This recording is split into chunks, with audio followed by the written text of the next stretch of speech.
वो एक पवित्र महिला है। पवित्र मादाओं में न केवल उच्चतम प्रजनन क्षमता होती है, बल्कि यदि वे किसी अन्य मादा के साथ संभोग करती हैं तो शक्तिशाली नर पशु मानव वे ऐसे शावकों को जन्म दे सकते हैं जिनमें एक विशेष क्षमता होती है। जन्म से ही जागृत पशु आत्मा, जिससे जनजाति को मजबूती मिलती है। इसलिए पवित्र महिलाओं की हमेशा से ही सभी द्वारा अत्यधिक मांग रही है। प्रमुख जनजातियां। सिल्वर ट्राइब भी इसका अपवाद नहीं थी। यदि युवा कबीले का नेता हमें जनजाति में शामिल होने की अनुमति देता है तो हम ये प्रस्ताव रखेंगे। पवित्र स्त्री। ये वास्तव में एक बहुत ही लुभावना प्रस्ताव था। कुलपति बाई लेई उसे ले आओ और फिलहाल मेरे साथ कबीले में चलो। ये है, ये कबीले के मुखिया को तय करना है। अच्छे से बोलने के बाद फेयान ने उस महिला की ओर देखा। जिज्ञासावश मादा ने अपने चेहरे को ढकने वाली जानवर की खाल को हटा दिया था। उसकी बड़ी बड़ी मासूम आंखें थीं जो हिरण के बच्चे की तरह साफ थी। जिस क्षण उसने देखा फेयान एकदम जम सी गई। यूयुए को अचानक होश आया और उसने शर्माते हुए अपना चेहरा फिर से ढक लिया। एक नजर डालने के बाद फेयान ने अपनी दृष्टि हटा ली और बाई लेई और अन्य लोगों को साथ ले गया। अन्य लोगों को जनजाति में शामिल करना। फेयान बाई लेई को पत्थर के घर के मुख्य हॉल में ले गई। उन्होंने काफी देर तक इंतजार किया। कुछ देर बाद फेली एक दयालु मुस्कान के साथ अंदर आई। फेयान ने उसे इतनी चौड़ी मुस्कान के साथ देखा कि उसकी आंखें सिकुड़कर बंद हो गईं और उसने खांसा। अजीब तरीके से फेली ने तुरंत अपने चेहरे के भावों को गंभीर बना लिया।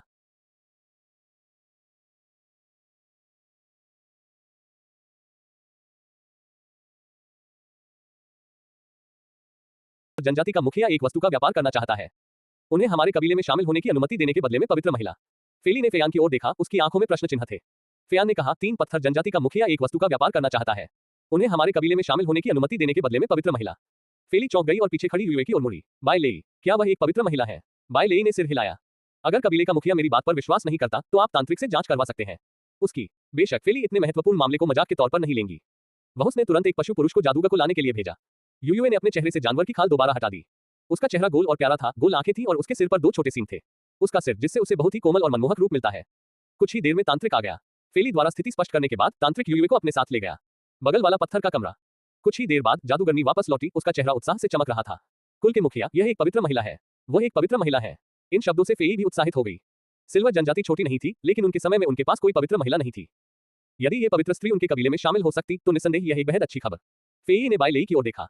क्या आप सचमुच हमें पवित्र स्त्रीत्व देने को तैयार है? बाई लेई ने सिर हिलाया। हाँ, अच्छा, मैं आपको सिल्वर ट्राइब में शामिल होने की अनुमति देता हूँ। हालांकि ऐसा लगता है कि आपके पास काफी संख्या में लोग। जनजाति का मुख्य आवासीय क्षेत्र संभवतः आप सभी के लिए रहने की जगह नहीं है। हम आपके लिए केवल अपेक्षाकृत कम सुविधा वाले आवास की व्यवस्था कर सकते हैं। फिलहाल ये दूरस्थ क्षेत्र है। क्या आप तैयार हैं? बाई लेई ने कहा, जब तक हमारे पास रहने के लिए जगह है हम संतुष्ट हैं।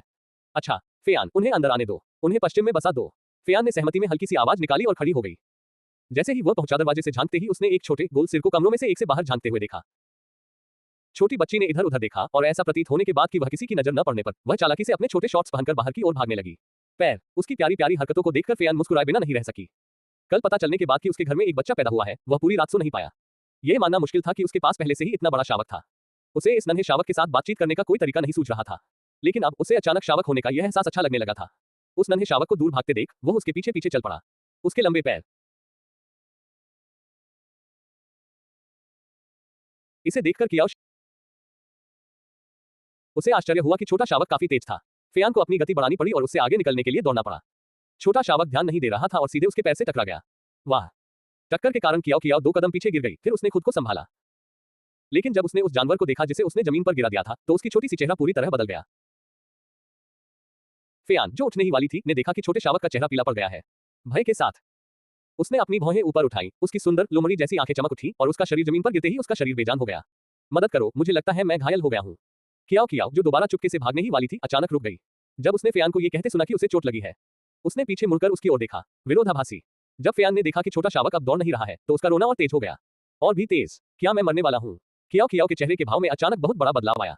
वह अपने छोटे से छोटी टांगे। मैं अपनी उपचार क्षमता का उपयोग करके तुम्हें बचाऊंगा। तुम मरने वाले नहीं हो। घबराए हुए नन्हे शावक ने फेयान का हाथ पकड़ लिया और उसकी कला को उसमें स्थानांतरित कर दिया। उसके शरीर में ऊर्जा।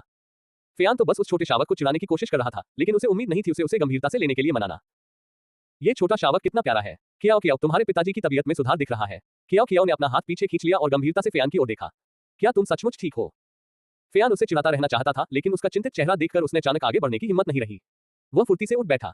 तुम्हारे पिताजी अब ठीक हैं। धन्यवाद कियाओ। ये देखकर कि वह सचमुच ठीक है, कियाओ जल्दी से जमीन से उठ खड़ी हुई, मुड़ा और तेजी से भाग गया। फेयान को समझ नहीं आ रहा था कि वह हंसे या रोए। वह केवल पीछा कर सकता था और उठा सकता था। उसने उसे अपनी बाहों में उठा लिया। अरे, मुझे जाने दो, मुझे जाने दो। नन्ही बच्ची ने अपने छोटे छोटे पैरों को पटका और फेयान की गोद से नीचे उतरने के लिए संघर्ष किया। हथियार। अगर आप चाहते हैं कि आपके पिता आपको मार डालें, तो आपको उन्हें बताना होगा कि आप कहाँ हैं। पहले जा रहा हूँ। मैं अपनी माँ को ढूंढना चाहता हूँ। कियाओ ने कल बताया था कि वह अपनी माँ के साथ यहाँ आई थी, लेकिन इतनी परेशान होने के कारण फेयान कुछ भी मांग नहीं पाई थी। विवरण। अपने पिता को बताओ कि तुम्हारी माँ कहाँ है और वह तुम्हें उसे ढूंढने ले जाएगा। नन्हे शावक का संघर्ष रुक गया। वास्तव में हम, लेकिन सबसे पहले आपको अपने पिता को बताना होगा कि आपकी माँ कहाँ है। कियाओ कियाओ ने अपना छोटा सा सिर झुकाया और एक पल के लिए सोचा। पहाड़ पर हम, मेरी माँ मूल रूप से हमें सिल्वर ट्राइब ले जाने वाली थी ताकि हम इस मुश्किल दौर से गुजर सकें। सर्दी का मौसम था लेकिन सिल्वर जनजाति ने हमें अंदर नहीं आने दिया। तो हम अंततः इस पर पहुंच गए। पहाड़ गुफा में रह रहा है। क्या वह महिला सचमुच सिल्वर ट्राइब में आना चाहती थी? फेयान ने पूछा, हैरान। क्या वह मुझे ढूंढ रही होगी? फिर भी फेयान ने उस महिला को ढूंढकर स्पष्ट जवाब हासिल करने की योजना बनाई। About what happened back then? Then do you know where that cave is? Kiao Kiao shook her head dejectedly. Since your mother wants to come to the silver tribe, she definitely won't give up easily. Let's just wait for her in the tribe. Kiao Kiao's eyes widened in shock. Are we in the silver tribe right now? Yes. Kiao Kiao remembered her mother saying she would come. ने कहा था कि वह वापस आ जाएगी silver tribe से दोबारा पूछने के लिए। अगर मैं अपने कबीले में ही रहूं और इधर उधर न घूमूं, क्या इसका मतलब यह है कि मैं उसे देख पाऊंगा? ये सोचकर कियाओ कियाओ ने भागने की कोशिश करना बंद कर दिया। जब पिता और बेटी बातें कर रहे थे तभी फेली उनके पीछे दौड़ता हुआ आया। उसके चेहरे पर घबराहट के भाव थे। कियाओ कियाओ, ओह मेरी प्यारी कियाओ कियाओ, तुम अचानक बाहर क्यों चली गई? तुमने मुझे डरा दिया। दादाजी को मौत के घाट उतार दो। फेली ने अपना काम खत्म कर लिया था और घर लौटकर ये देखने आया था कि क्या हो रहा है। अपनी प्यारी पोती को देखने के बाद जब वह उसे देखने गया तो पाया कि वह नन्ही सी बच्ची वहां से जा चुकी है। वह गया था, चिंता से वह बेहाल था। अपने पिता फेयान की तुलना में कियाओ कियाओ वास्तव में अपनी दोस्त फेई को ज्यादा पसंद करती थी। दादाजी, क्योंकि उसके दादाजी हमेशा उसे खुश करने के तरीके ढूंढते रहते थे। खुश। फेई ने फेयान की बाहों से कियाओ कियाओ को ले लिया। आप मेरी प्यारी पोती को कहां ले जाने की योजना बना रहे थे? फेयान के कुछ बोलने से पहले ही कियाओ कियाओ ने समझाया, मैं अपना पता लगाना चाहती हूँ। माँ। फेली उस मादा वांडरिंग बीस्ट के बारे में भी काफी उत्सुक थी जो फेयान के शावक को जन्म दिया। कियाओ कियाओ ने कहा कि उन्होंने कुछ दिन पहले सिल्वर ट्राइब में आने की कोशिश की थी लेकिन उन्हें मना कर दिया गया। अब वे बाहर पहाड़ पर रह रहे हैं। फेई बहुत हैरान थी। फिर आपको कुछ नर जानवरों को लेकर जाना चाहिए, पहाड़ की तलाश करो। फेयान ने सिर हिलाया। ठीक है। जब तक सुनक्सियाओ सिल्वर ट्राइब के बाहर पहुंचा तब तक वहां से आए जानवर जैसे लोग वहां पहुंच चुके थे। थरी स्टोन जनजाति पहले ही अंदर बस चुकी थी। जब माँ किंग ने सुनक्सियाओ को आते देखा तो उसने तुरंत एक पशु पुरुष को भेजा। कबीले के मुखिया को संदेश पहुंचा दे। बहुत कोशिशों के बाद फेई ने किसी तरह कियाओ कियाओ को सुलाने में कामयाबी हासिल की थी। वह पत्थर के घर से बाहर कदम रखते ही उन्हें संदेश मिल गया। आप कह रहे हैं कि सुनशियाओ वापस आ गई है और वह कबीले में ही रहना चाहता है। क्या वह कुछ समय के लिए अपनी महिला मालकिन के साथ थी? फेली ने अपने हाथ पीठ के पीछे बांध लिए और काफी देर तक सोचता रहा। उन्हें आने देना असंभव नहीं है, बस दूसरी बात है। लेकिन मुझे पता है उस बच्चे सुनशियाओ का व्यक्तित्व। अगर हम उसे अंदर नहीं आने देंगे तो वह नुकसान पहुंचा सकता है। मुश्किल।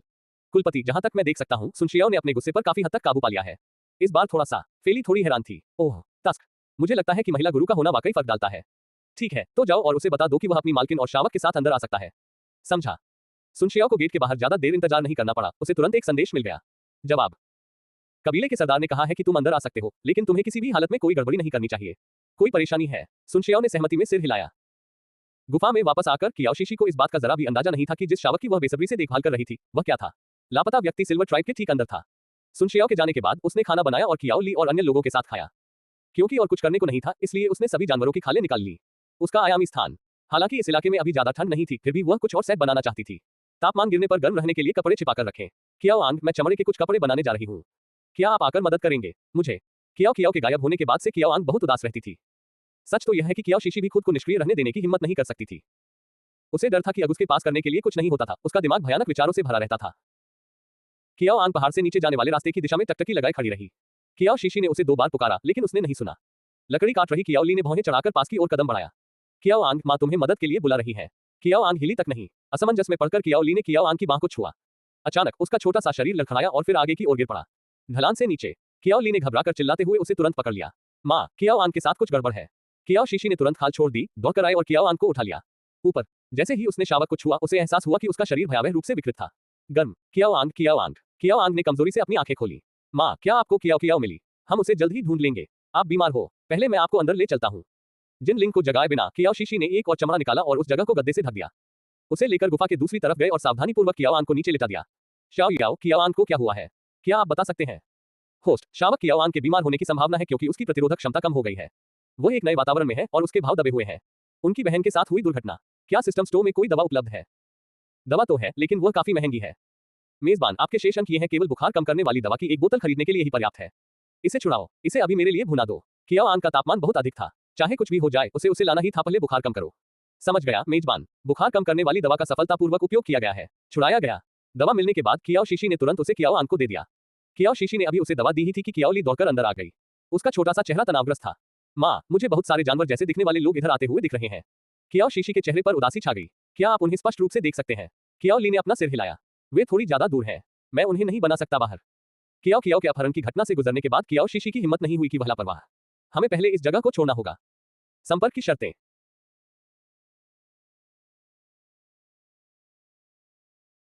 उसे आश्चर्य हुआ। जब फयान गंध का पीछा करते हुए पहाड़ी गुफा तक पहुंचा तो उसने पाया कि वहां अंदर कोई भी जानवर जैसा इंसान नहीं है। युवा कबीले के नेता अंदर एक अलाव है और वह अभी भी गर्म है। वह ज्यादा देर तक गायब नहीं रहा होगा। साफ सुथरी गुफा को देखकर फयान बहुत आश्चर्यचकित हुआ। गुफा में गंधें मिश्रित थीं। वह अन्य पुरुषों की गंध भी सूंघ सकता था।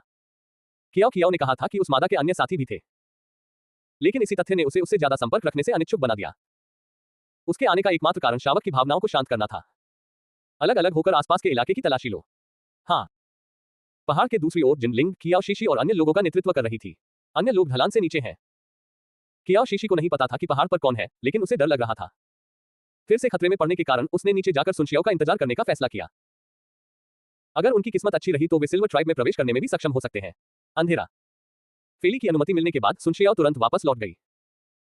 जब वह पहाड़ की तलहटी पर पहुंचा तो उसने कियाओ शीशी और अन्य लोगों को देखा। नीचे आना। पिता, ये तो पिताजी हैं। कियाओ ली ने सबसे पहले पास आती हुई सुनशियाओ को देखा। सुनशियाओ ने अपनी गति तेज कर दी। जिक्सी, तुम सब पहाड़ से नीचे क्यों आ गए? कियाओ शीशी जिनलिंग की पीठ से नीचे उतर गई। कियाओ ली ने एक जानवर जैसे दिखने वाले व्यक्ति को पहाड़ पर चढ़ते देखा और मुझे चिंता हुई कि कहीं सुरक्षित नहीं था। जिनलिंग से चर्चा करने के बाद हम आपको ढूंढने के लिए नीचे आए। ये कैसे हुआ? क्या आपने कबीले के नेता को देखा? नहीं, लेकिन वह हमें अस्थायी रूप से जनजाति में रहने देने के लिए पहले ही सहमत हो गया है। चल दर अब खत्म हो गया। कियाओ शीशी को उम्मीद नहीं थी कि वह इतनी जल्दी मान जाएगा। लगभग अंधेरा हो चुका है। पहले हम कबीले के अंदर जाकर देख लेते हैं, फिर बात करेंगे। ठीक है। कुल प्रमुख की स्वीकृति मिलने के बाद जब कियाओ शीशी का समूह पहुंचा सिल्वर ट्राइब में, मा किंग ने उन्हें सीधे अंदर आने दिया और यहां तक कि रास्ता भी दिखाया। मा किंग ने सुनशियाओ की ओर देखकर कहा, कुलपति ने कहा है कि तुम यहां रह सकती हो, आपके पिछले पत्थर के घर में। सुनशियाओ ने सहमति में हल्की सी आवाज निकाली। तो हम वहीं रुकेंगे। सिल्वर जनजाति ब्लैक स्टोन जनजाति से कहीं अधिक बड़ी थी, स्पष्ट रूप से परिभाषित क्षेत्र। जनजाति के ठीक केंद्र में एक विशाल चौक था।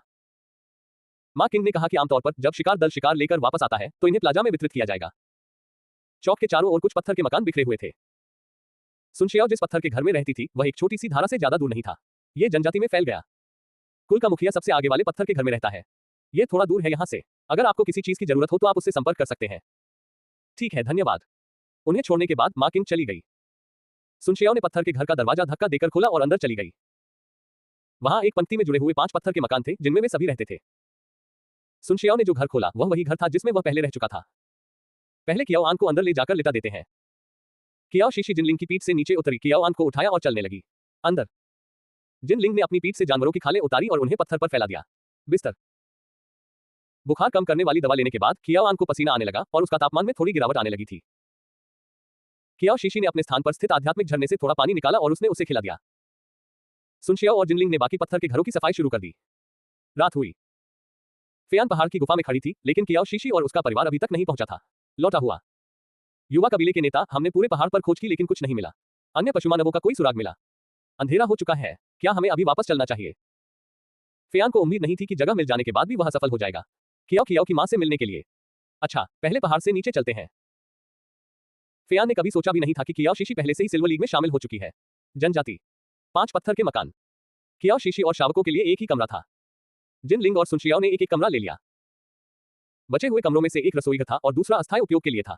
इसे स्नानागार के रूप में नामित किया गया है। उस रात भर पेट खाना खाने के बाद जिनलिंग ने कुछ गर्म पानी उबाला। कियाओ शीशी ने अपने कमरे से सारा सामान बाहर निकाल दिया, जिसमें उसका बाथटब भी शामिल था। इसे ब्लैकस्टोन जनजाति में बनाया गया था। कियाओ ली, इधर आओ, मां तुम्हें नहलाने में मदद करेगी। कियाओ ली का छोटा सा चेहरा लाल हो गया और वह जल्दी से सुनशियाओ के पीछे छिप गया। मैं पिताजी के साथ नदी किनारे नहाने जाऊंगी। कियाओ शीशी ने इसे स्वीकार नहीं किया। नदी का पानी बहुत ठंडा है। सुनशियाओ ने कियाओ ली के सिर पर हाथ फेरा। वह बड़ा हो रहा है। अब उसके प्रशिक्षण शुरू करने का समय आ गया है। यहां इतनी ठंड नहीं है, अभी नहीं, वह बीमार नहीं पड़ेगा। कियाओ शीशी अभी भी हिचकिचा रही थी, लेकिन कियाओ ली के आग्रह पर वह मजबूर हो गई। पिता और पुत्र अपनी मनमर्जी करते हैं। जिनलिंग ने सारा गर्म पानी लकड़ी के टब में डाल दिया। जिक्सी, तुम जाकर हाथ मुंह धो लो। कियाओ शीशी ने सिर हिलाया, स्नानागार में प्रवेश किया और दरवाजा बंद कर लिया। सुनशियाओ ने कियाओ ली को भी साथ लिया और नदी की ओर चल पड़ी। जनजाति के सबसे बड़े पत्थर के घर में एक छोटी सी आकृति स्तब्ध अवस्था में बैठी थी। बिस्तर। जब तक फेयान ने दरवाजा खोलकर अंदर कदम नहीं रखा तब तक वह छोटा बच्चा खड़ा नहीं हुआ। मां कहाँ है? क्या आपको मां मिली? कियाओ कियाओ के आशा भरे चेहरे को देखकर फेयान को अचानक अपना जवाब सूझा। यह थोड़ा क्रूर था। वह चलकर उसके पास गया और उसके छोटे से सिर को सहलाया। मैं पहाड़ पर गया और वह गुफा ढूंढ ली जहां तुम रहते थे, लेकिन आपकी मां वहां नहीं थी। उसकी चमकती आंखें पल भर में फीकी पड़ गईं। क्या मां पहाड़ पर फल तोड़ने गई थी? मैंने रात होने तक इंतजार किया, लेकिन वे कभी वापस नहीं आए। जैसे ही फेयान ने बोलना समाप्त किया, उसने नन्हे शावक की बड़ी बड़ी आंखें देखी। उसकी आंखों में आंसू भर आए और वह घबरा गया। मैं कल दोबारा जांच करने के लिए जानवरों को भेजूंगा। हम आपका सामान जरूर ढूंढ लेंगे, माँ। उस नन्ही बच्ची के होंठ कांपने लगे और उसकी आंखों से आंसू बहने लगे। माँ, क्या माँ अब कियाओ कियाओ को नहीं चाहती? सिसकियां सिसकियां सिसकियां। फेयान ने उसे दिलासा देने के लिए तुरंत अपनी बाहों में भर लिया। नन्हा बच्चा रोया जब तक वह थक नहीं गई और आखिरकार सो गई। जब फेली कमरे में दाखिल हुई तो उसने उस छोटी शावक को देखा जिसकी आंखें लाल थीं। वह रो रही थी और उसका दिल उसके लिए दुख से भर गया था। उसने फेयान की ओर देखा और कहा, तुम्हारे क्या विचार हैं? अगर तुम्हें मिले कियाओ कियाओ की माँ, क्या आप उसे अपनी जीवन साथी के रूप में स्वीकार करेगी? फेली वास्तव में कियाओ कियाओ की माँ की स्थिति के प्रति उतनी विरोधी नहीं थी। भटकता हुआ जानवर, यदि फेयान तैयार होता तो उसे कोई आपत्ति नहीं होती। आखिरकार वह उसने उसे इतना प्यारा शावक दिया था। फेयान की लोमड़ी जैसी आंखें थोड़ी सिकुड़ गईं। कियाओ कियाओ ने कहा कि उसके पहले से ही कई शावक हो चुके हैं। कोई ऐसा व्यक्ति जो हार सकता है? कियाओ कियाओ ने उसकी ठीक से देखभाल नहीं की होगी। मैं उसे ढूंढने की कोशिश कर रहा हूं ताकि उसे बता सकूं मैं कियाओ कियाओ को अपने साथ ले जा रहा हूं। फेली ने भौहें चढ़ाई। फेयान हमेशा से दृढ़ इच्छाशक्ति वाली थी और उसे कोई रोक नहीं सकता था। राजी किया। जैसा आप चाहते हैं वैसा करें। एक स्वप्नहीन रात बीत गई। जब कियाओ शीशी सुबह उठी तो उसने पाया कि कियाओ आन को बुखार है। पूरी तरह से शांत हो गया था, लेकिन उस नन्हे बच्चे का मनोबल अभी भी कम था। कियाओ शीशी द्वारा उसे थोड़ा सा मांस का शोरबा पिलाने के बाद छोटा बच्चा फिर से सो गया। माँ, मैं आज पिताजी के साथ शिकार पर जाना चाहता हूँ। कियाओ शीशी ने घबराकर सुनशियाओ की ओर देखा। कियाओ ली अभी बहुत छोटी है। सुनशियाओ उसकी चिंताओं को समझती थी, लेकिन पशुमानव की दुनिया में एक बार शावक वे रूप बदल सकते थे, इसलिए उनके पिताओं को उन्हें जीवित रहने के कौशल सिखाने पड़े। यह था उनके भविष्य के अस्तित्व को सुनिश्चित करने का यही एकमात्र तरीका है। इसके अलावा उन्हें ठंड से बचने के लिए पर्याप्त भोजन का भंडार भी करना था। मौसम, वह मेरे साथ रहेगा, कुछ न होगा। कियाओ शीशी अब भी उसे जाने देने के लिए अनिच्छुक थी, लेकिन वह ये भी जानती थी कि यह एक शावक के जीवन का एक आवश्यक हिस्सा। आप दोनों को सावधान रहना होगा। कियाओ ली अभी छोटी है, इसलिए बड़े नामों के पीछे मत भागो। शिकार करना अभ्यास के लिए किसी छोटी चीज से शुरुआत करें। ठीक है। पिता और पुत्र के जाने से पहले कियाओ शीशी ने उन्हें चिंता से देखा। वे काफी दूर तक चलते रहे, केवल तभी नजर हटाई जब उनकी आकृतियां दिखाई देने लगी। एकदम उड़नछू। चिंता मत करो, सुनशियाओ बहुत शक्तिशाली है, वो कियाओ ली की रक्षा कर सकता है, जिनलिंग ने कहा। उसने उसे धीरे से दिलासा दिया। कियाओ शीशी ने सिर हिलाया और अपना मनोबल बढ़ाने की कोशिश की। मैं आज आंगन के चारों ओर बाड़ बनाने जा रहा हूं। आप घर पर रहें और देखें कियाओ आन के बाद इधर उधर मत भटको। ठीक है। जिनलिंग के बाहर जाने के बाद कियाओ शीशी ने फिर से जानवरों की खालें निकाल ली। जिस प्रकार वह काम शुरू करने ही वाली थी कि तभी उसने एक परिचित आकृति को अपने पास से दौड़ते हुए देखा। चौंक कर कियाओ शीशी पत्थर के स्टूल से झट से उठ खड़ी हुई। अध्याय 82, आखिरकार तुम्हें पा लिया। कियाओ कियाओ। कियाओ शीशी ने दूर से एक परिचित आकृति देखी और झट से उठ खड़ी हुई। स्टूल। उसने बिना सोचे समझे उसके पीछे दौड़ लगाई। कियाओ कियाओ उदास महसूस कर रही थी क्योंकि उसे लग रहा था कि उसे बहुत समय हो गया है आखिरी बार उसने अपनी मां को देखा था। At that moment her longing for her mother peaked. इसलिए चाहे कुछ भी हो जाए उसे आज ही बाहर जाकर अपनी मां को ढूंढना था। कियाओ कियाओ पूरी ताकत से भागी, तभी उसे एक जानी पहचानी आवाज सुनाई दी। उसके पीछे वह आश्चर्य से पीछे मुड़ी और अपनी मां को देखा। उसकी ओर दौड़ने की तीव्र इच्छा। कियाओ कियाओ स्तब्ध रह गई। उसने अपनी आंखें जोर से मली, उसे लगा कि शायद उसे भ्रम हो रहा है, जब तक कि वह उस परिचित आलिंगन में समा नहीं गई। माँ, ये मैं हूँ, मेरी कियाओ कियाओ। माँ ने आखिरकार तुम्हें ढूंढ लिया। कियाओ शीशी ने अपने शावक को बाहों में कसकर पकड़े हुए सिसकियों को रोकने की कोशिश की। कियाओ कियाओ अचानक होश में आई और कियाओ शीशी की बाहों में फूट फूट कर रोने लगी। माँ, वाह, आखिरकार मैंने तुम्हें ढूंढ ही लिया। माँ। कियाओ शीशी ने अपने शावक को उठाया और तेजी से वापस चलने लगी। रोना मत, माँ तुम्हें अभी वापस ले जाएगी। कियाओ शीशी कियाओ कियाओ को कमरे में ले गई। जब कियाओ कियाओ ने बेहोश कियाओ आन को देखा तो वह छटपटाते हुए अपनी जगह से बाहर निकली। माँ की गोद। माँ, भाई को क्या हुआ है? आपका भाई बीमार था, लेकिन चिंता मत करो, अब वह खतरे से बाहर है। कियाओ कियाओ ने उदास होकर कियाओ आन का हाथ पकड़ लिया। भाई, मैं वापस आ गया हूँ, आपको जल्दी ठीक होना होगा। जैसे कि कियाओ कियाओ की उपस्थिति को भांपते हुए कियाओ आन ने धीरे धीरे अपनी आंखें खोली। जैसे ही उसने कियाओ कियाओ को देखा उसे लगा कि वह सपना देख रहा है। माँ, मुझे लगता है कि मुझे मेरी बहन दिखाई दे रही है।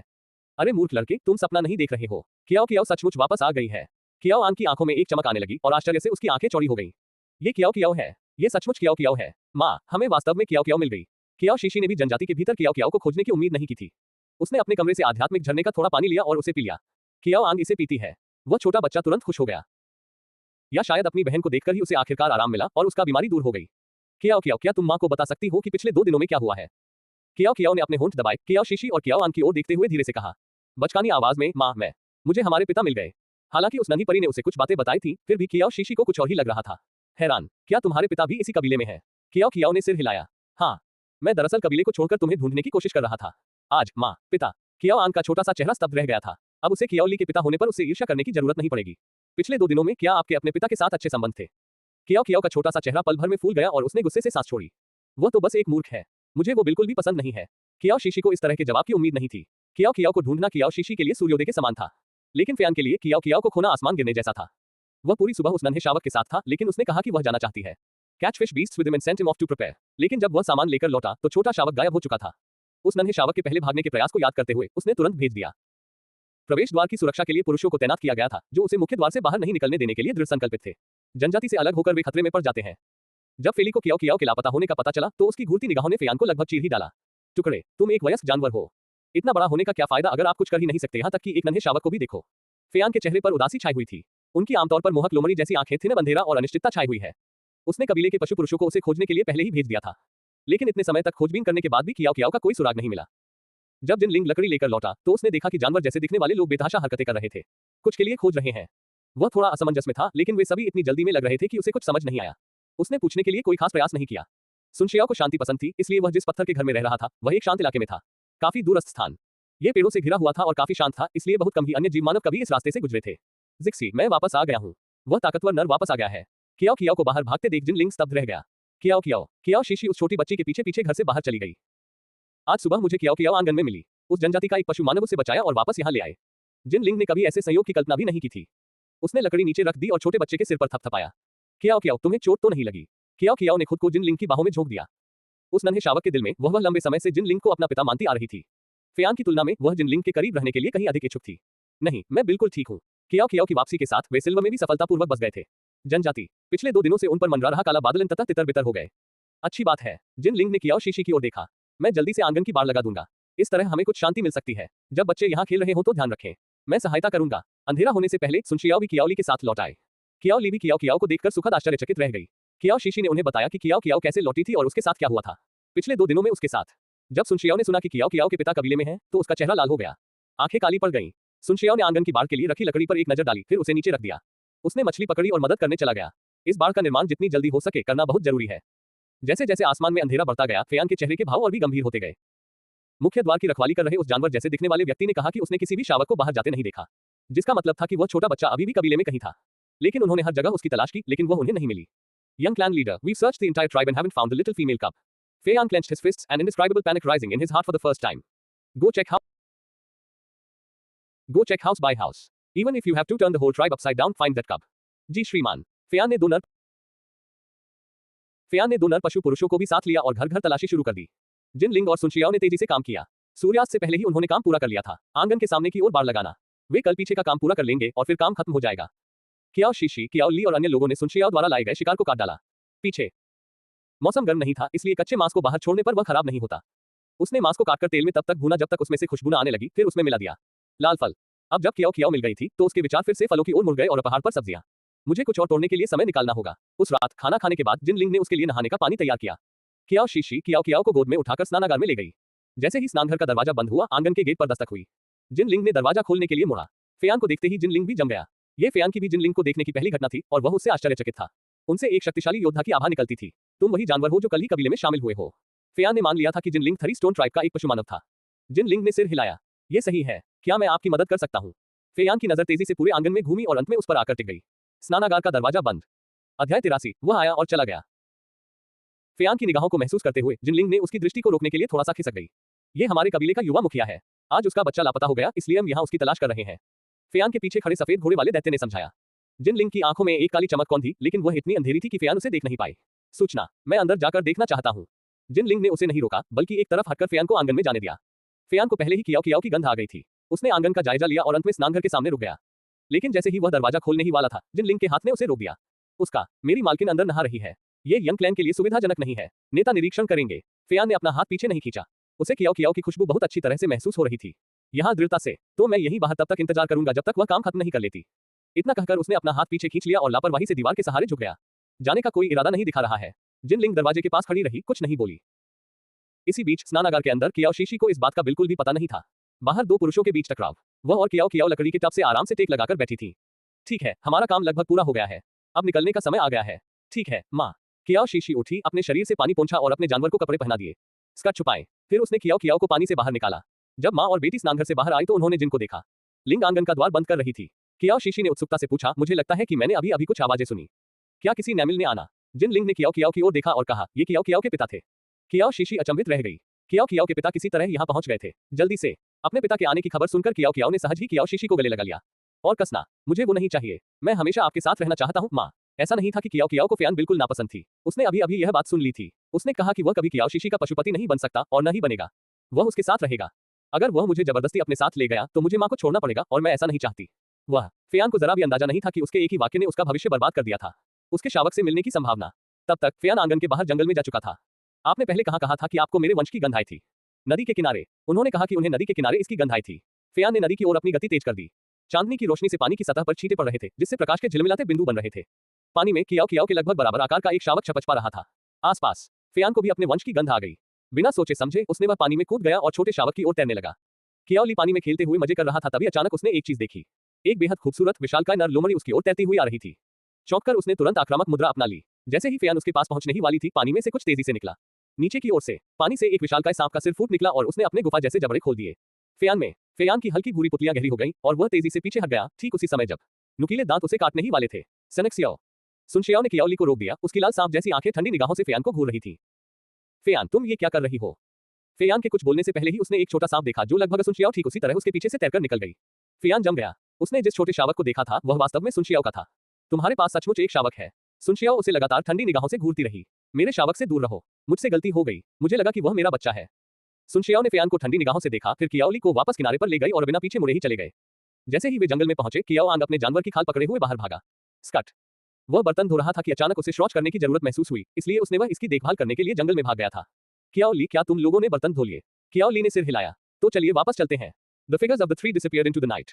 Feyan frowned as he looked at the woods. But I know I smelled the scent of my bloodline just now. कियाओ has to be somewhere nearby. Keep searching. उस रात कियाओ शीशी और उसके शावक सभी सो रहे थे। सुनशियाओ और जिनलिंग आंगन में खड़े थे। जिनलिंग ने सबसे पहले बोलना शुरू किया। कियाओ के पिता आज उसे ढूंढने आए थे। सुनशियाओ की सांप जैसी आंखें और भी गहरी हो गईं। क्या उसने शीशी को देखा? नहीं, उसने छोड़ दिया। हालांकि जिनलिंग कियाओ शीशी को पशुपति रखने से नहीं रोकती थी, लेकिन उसने ऐसा नहीं किया। इसका मतलब यह है कि वह उन पुरुषों को उसके करीब आने के अवसर प्रदान करेगा। फेयान को पहले ही अंदर आने देना एक बहुत बड़ी दयालुता का कार्य था। सुनशियाओ जानता था कि फेयान कियाओ का पिता है, लेकिन उसका रवैया इससे भी कहीं अधिक था। जिनलिंग से अधिक स्पष्ट। कियाओ शीशी के साथ जिनलिंग का होना ही उसके लिए काफी था। साथ सौदा करने के लिए। कियाओ की बात करें तो अगर वह अपने पिता के साथ रहना चाहती तो वह उसे नहीं रोकते। उसकी, कल मैं कियाओ ली को शिकार के लिए पहाड़ पर ले जाऊंगा। आप रह जनजाति में रहकर उनकी रक्षा करें। ठीक है। अगली सुबह तड़के कियाओ शीशी सुबह जल्दी उठ गई। पिछली रात कियाओ ली वापस आए और कहा कि बहुत से लोग थे। जनजाति की छोटी सी धारा में मछली जैसे जीव। कियाओ शीशी लाल फल और मछली जानवर का सूप बनाना चाहती थी, इसलिए उसने आज नदी में मछली पकड़ने जाने का फैसला किया। पिता और पुत्र सुनशियाओ और कियाओ ली को विदा करने के बाद कियाओ शीशी ने सूखी घास और लकड़ी के तख्तों से बनी एक बहुत ही साधारण टोकरी। जिनलिंग, हम अब नदी की ओर जा रहे हैं। जिनलिंग पत्थर के घर से बाहर निकली, उसके चेहरे पर थोड़ी चिंता झलक रही थी। क्या आपको यकीन है कि आपको मेरे साथ आने की जरूरत नहीं है? आंगन की दीवार अभी आधी ही बनी है, क्या आपको उसे काटना नहीं पड़ेगा? पेड़, चिंता मत करो, हम यही कबीले में ही रहेंगे, कुछ न होगा। जिनलिंग अभी भी असहज थी, लेकिन कियाओ शीशी ने जोर दिया। साथ ही नदी भी ज्यादा दूर नहीं थी, इसलिए उसे जाने देना पड़ा।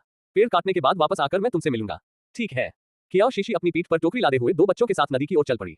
शावकों को साथ लेकर सुबह की सुनहरी रोशनी पानी की सतह पर छोटे छोटे कणों की तरह बिखर रही थी। आसमान में तारे चमक रहे थे और हवा बेहद ताजा थी। पहले आइए मछली जैसे जीवों से भरी कोई जगह ढूंढ ले ताकि टोकरी को वहां रख सके। मुझे पता है कहां, मैंने इसे कल रात देखा। कियाओ आंग उत्साह से कियाओ शीशी को उस स्थान पर ले गई। कियाओ शीशी ने अपनी जानवरों की खाल से बनी स्कर्ट उठाए और सावधानी पूर्वक पानी में उतर गई। रखने के बाद पानी में रखी टोकरी को उसने एक पत्थर से दबाकर भारी कर दिया। वाह! जैसे ही कियाओ शीशी बैंक की ओर वापस जाने वाली थी, उसका पैर फिसल गया और पानी में गिर गया। माँ, सावधान रहो। कियाओ घबराकर दौड़ी और बुरी तरह गिर पड़ी। कियाओ शीशी झट से खड़ी हो गई और उसे गले लगा लिया। क्या आपको चोट लगी? माँ, मैं ठीक हूँ। कियाओ शीशी भीगी हुई कियाओ को उठाकर किनारे तक ले गई। उसने पास खड़ी कियाओ आंग से कहा, कियाओ आंग, माँ जा रही है। कियाओ को कपड़े बदलने के लिए उस चट्टान के पीछे ले जाओ। भागो मत। कियाओ आंग आंगन की दीवार के लिए मिट्टी खोदकर लाने में व्यस्त थी। समझ गया। कियाओ शीशी कियाओ को पास ही स्थित एक बड़ी चट्टान की ओर ले गई। दूर से फेयान ने देखा कि कियाओ शीशी की बाहों में थी। यह मेरा शावक है। बिना सोचे समझे वह कियाओ शीशी की ओर दौड़ पड़ा। बड़ी चट्टान तक पहुंचने के बाद कियाओ शीशी ने लंबी जीभ वाली बेल निकाली और इसे जमीन में बो दिया। लंबी जीभ वाली बेल, क्या तुम स्क्रीन में बदल सकती हो? हरी लता ने उसकी उंगलियों को छुआ, फिर झट से बढ़कर एक पर्दे का रूप ले लिया। माँ और बेटी की रक्षा करना। कियाओ शीशी ने झटपट कियाओ को साफ सुथरी जानवरों की खाल की स्कर्ट पहना दी। माँ का इंतजार करो, कपड़े बदलते ही हम बाहर निकल जाएंगे। ठीक है। कियाओ शीशी ने अपनी जानवरों की खाल से बनी स्कर्ट उतार दी और एक साफ खाल से उसे पोंछा। उसके शरीर से निकला पानी। उसने एक साफ सुथरी जानवरों की खाल की स्कर्ट उठाए और उसे पहनने ही वाली थी, जब लंबी जीभ वाली लता अचानक किसी बाहरी कारण से टूटकर बिखर गई। कियाओ शीशी ने पीछे मुड़कर देखा तो खुद को हल्के भूरे रंग की आंखों वाले एक व्यक्ति के सामने पाया। लोमड़ी जैसी आंखें। कियाओ। अध्याय 84, उसके दो शावक हैं। कियाओ शीशी चौंककर हल्की सी चीख निकली और जल्दी से अपनी जानवरों की खाल से बनी स्कर्ट का इस्तेमाल किया। उसके शरीर को ढकने के लिए फेयान भी स्तब्ध रह गई। उसके सामने खड़ी युवती के बाल पूरी तरह भीगे हुए थे और उसके छोटे से गोरे बालों से चिपके हुए थे। चेहरा, अब आसमानी नीली रंग की बड़ी बड़ी आंखें उसे घूर रही थीं, जो भय और भय से भरी हुई थी। गुस्सा, उसकी चिकनी गालों से लेकर नीचे तक पानी की चमकती बूंदें एक पथ बना रही थी। उसकी नाजुक कॉलरबोन और गोल कंधे। फेयान की पतली लोमड़ी जैसी आंखें गहरी हो गईं और वह अवचेतन रूप से निगल लिया। आप बिगाड़ने, लंबी जीभ वाली लता, मुझे जल्दी से ढक लो। कियाओ शीशी होश में आए और उसने फेयान के चेहरे पर हाथ रख दिया और उसे धक्का देकर दूर कर दिया। लंबी जीभ वाली लता तेजी से बढ़ने लगी और उसने उस छेद को बंद कर दिया जिसे फेयान ने अभी अभी खोला था। फटा हुआ।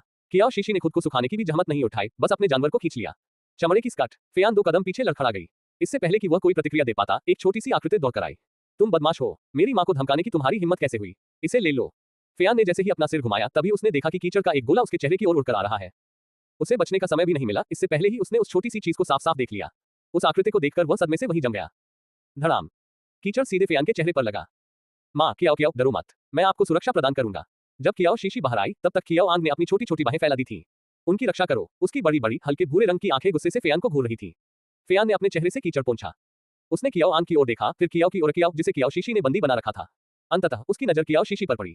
वह, क्या उसने सचमुच मेरे लिए 2 शावक पैदा किए? फेयान थोड़ी हैरान थी। तुम ही हो वो मादा आवारा जानवर जिसने मेरे शावकों को जन्म दिया था। कियाओ शीशी ने भौहें चढ़ाई। Before she could speak, a little sprite's voice sounded in her mind. Ding. मेजबान को बधाई, सिस्टम कार्य पूर्ण हो गया। आपने सफलतापूर्वक उन्होंने शावक कियाओ आंग और कियाओ कियाओ को उनके पिता को ढूंढने में मदद की। मेजबान के अंक वितरित कर दिए गए हैं। कियाओ शीशी अवाक रह गए।